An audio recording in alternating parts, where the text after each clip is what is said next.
Nani huyo? Ni mimi hapo huyo kijana. Na huyo kijana bwana masaa jioni unapenda kusumbua. Hapana. Unasemaje ndugu yangu? Bali yako mzuri sana. Unajua nimekawia yako kidogo. Umekawia lakini ndugu yangu nikikuangalia sana ikifika mwisho wa mwezi unapenda kunitembelea sana. Unajua mimi usiko ubaya unataka kutembeleana pia.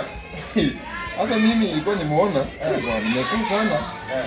Mbona nikuletee kwa mkate? Mkate sasa ni Jesus is Lord. Hiyo mwezi mwingine ulikuja na mifupa ya nguruwe ukasema nikunywe supu. Sasa hivi umekuja na mkate, sio? Mkate ni nini? Alafu unatoroka kulipa rent. Rent ya mwisho wa mwezi imeisha umelipa. Sikuwa mbaki yako tu kidogo. Sikuwa mbaki 1000. Sasa hii zawadi unataka ifanye namna gani? Yaani nilikuwa nimeona nikupenge zawadi ukulange. Alafu kiongojeanga ni nini? Yo, ni kiongojanga. Acha nikuje basi na hiyo sauti yako. Kana siku hizi naona ni kama tumezoeana, si ndio?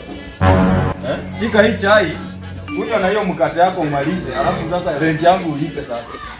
Lakini iko ifike hapo. Haiko ifike hapo namna gani? Kwani nyumba mimi nilitengeneza nyumba na mawe? Sasa ndio. Sio ulitengeneza na mawe lakini sasa hiyo mawe inaokotwa wapi?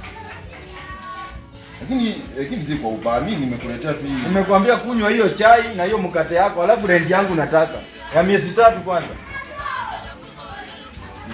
Ungekula alafu tu. Ndio Funga.